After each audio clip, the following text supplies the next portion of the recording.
I was born on February 18th, 1928 in Franklinton, Louisiana. I grew up on a dairy farm that is located just outside the city limits or the town limits of Franklinton. My family attended the Baptist church, and you need to know about my middle name, which is Carroll, with 2 R's and 2 L's. It seemed that the family home burned down 2 or 3 months prior to my arrival, and the local minister, whose last name was Carroll, invited my family to move in with him into the local parsonage, the Baptist parsonage. And the family gladly accepted that invitation, so I was born in a Baptist parsonage, and the family felt like the least they could do was honor our host by giving me his last name as my middle name. And I attended the local schools there in Franklinton, graduated from Franklinton High School in 1945. While I was in high school, I became interested in politics, but I was also interested in agriculture because of my work with the 4-H club. And so at one point, I had narrowed my career choices down to 3. Becoming an attorney was one of them, because I felt like if I were going into politics, that would be the proper foundation. And the second was I thought about going into the Ag Extension Service. That produces county agents and assistant county agents, and those are people who work with 4-H club members, so that was an option. But for some reason I also became very interested in journalism. So those were my 3 options. And finally, I chose to become a lawyer because my interest in politics was perhaps greater than the others.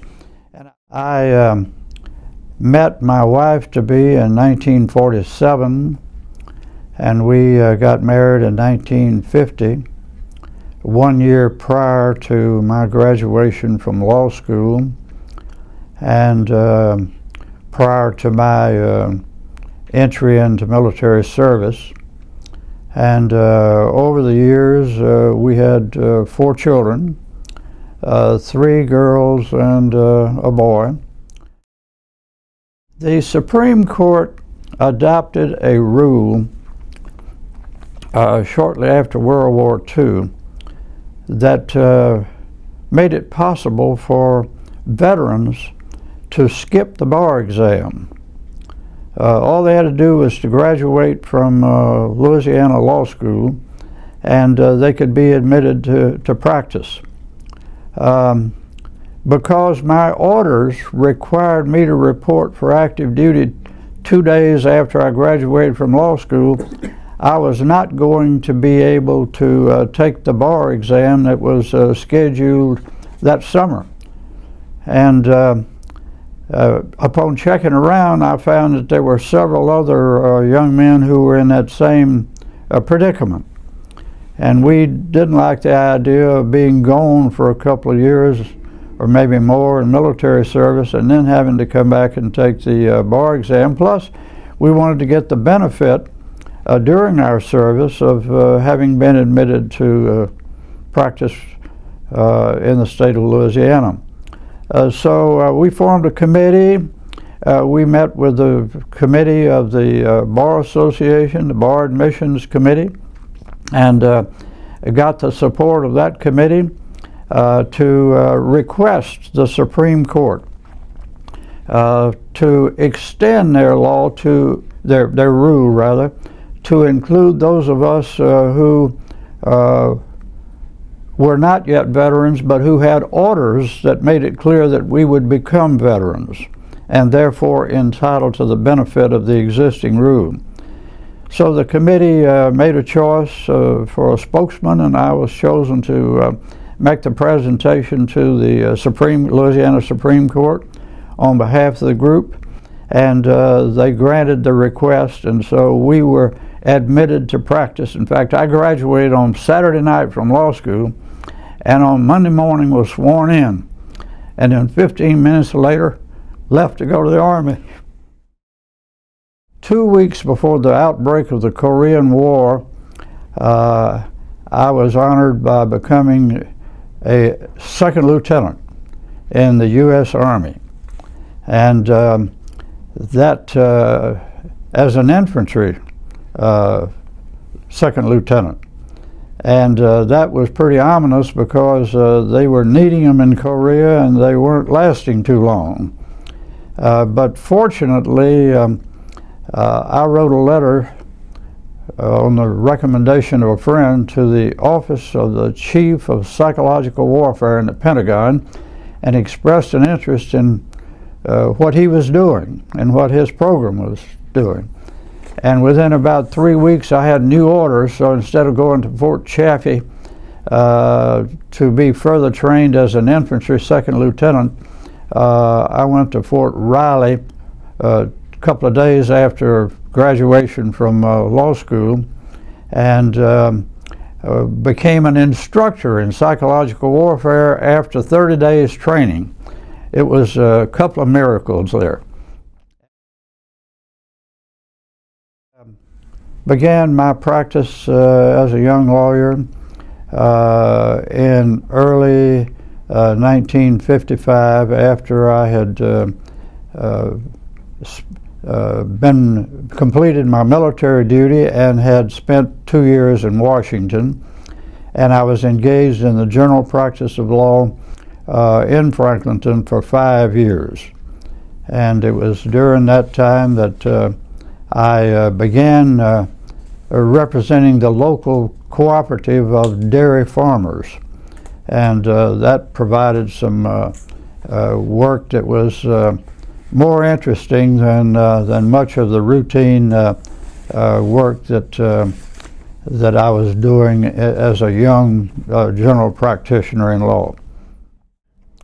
I was with Senator Russell Long for 2 years, in 1953 and 1954, and I found that one of the reasons he did such a good job answering questions when he was interviewed was because he rehearsed his answers. And so at night, after the rest of the staff had gone, he and I tended to stick around because he liked to try out his answers on me, so that was a great experience. And then I got to go with him to various TV appearances like Meet the Press, and I enjoyed that. And of course I enjoyed meeting the people who came to Washington to see him. So that was an important part of that experience, was meeting the various people from Louisiana who came to Washington for time with him. I began while I was a young attorney in Franklinton representing the local dairy farm cooperative, and after about 5 years of practice, the general manager of the cooperative resigned to go into business, and so I was offered the job and left my practice, and for 16 months was the general manager of the cooperative. And the Louisiana law prohibits a processor of agricultural products from inducing a member of a cooperative to breach his marketing agreement with the cooperative. But one of the New Orleans area milk processors chose to violate that law, and his method was to have forms printed up that were handed out to the dairy farmers for them to use in notifying the co-op that they were no longer bound by the marketing agreement. Fortunately for me, I had found out which one of the processor's employees had gotten the printing done, and where it had been done, and how much it cost. So the trial of the case provided me with an opportunity to give this young man a chance to lie, and he proceeded to do just that. Senator William Gust was one of the opponents of the Milk Commission, but he didn't understand the dairy industry and how it worked.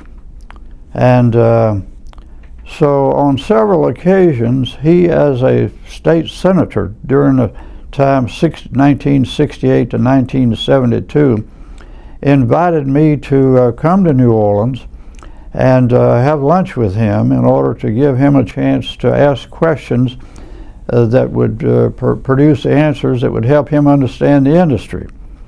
And so I had several such meetings with him, and although we were opponents, our behavior at all times was professional, and he developed a certain amount of respect for my ability, fortunately. And so he too was aware that the Milk Commission was not going to be the same after the 1973 or 74, after 1974 session. So he invited me to join his staff, and I did accept that invitation. That was in May of 1974. I joined the Attorney General's office staff. I was with him for a total of 15 years.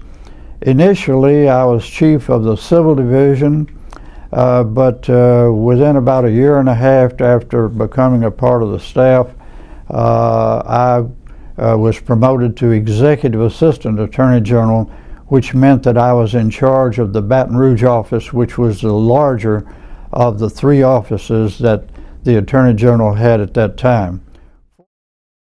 In October of 1991, I had a call from somebody connected with the Franklinton Area Economic Development Foundation. And they told me that they had heard that there was a legislation pending in Congress that might benefit Franklinton, and it related to the four-laning of the highway that goes through Franklinton to Bogalusa and on to Poplarville.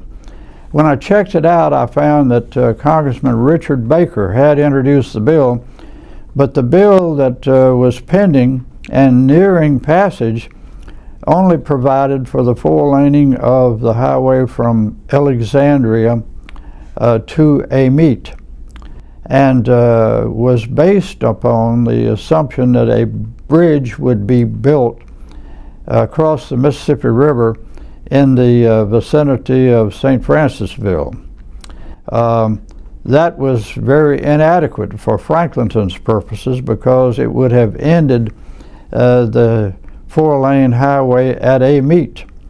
And so I got busy and tried to do something about getting the bill changed during that session, but we were not successful in that effort. But the following year I found out that this bill was a part of a very lengthy bill, and it had a number of errors in there, and so the plan was to enact during the following year, which was 1992, a technical corrections bill. And so I came up with the idea that there had been a typo in the bill. Instead of saying US 55, it should have said US 59, which of course runs north through Poplarville. And so we got other members of the Louisiana congressional delegation on board, and they were able to get that technical correction amendment put in the bill. And so the bill as amended in 1992 provides that this four-lane highway, when funded, and that's the catch of course, is to run from Alexandria across the Mississippi, through Amet, Franklinton, and then on to Poplarville. The TIME program had been enacted back in 1989 and provided the voters a chance to vote on a constitutional amendment that would increase the gasoline tax by a total of 4 cents, and would provide that the funds derived from that increase in the gasoline tax would go to 20 specific projects. And one of the 20 was the bridge across the Mississippi River. And so eventually and finally, after those bonds were issued, there was a groundbreaking in the year after Katrina, which would be 2006, and the bridge has been constructed at a cost of $409 million and is a beautiful bridge across the Mississippi. A good husband, a good father, and a hard-working and honest lawyer.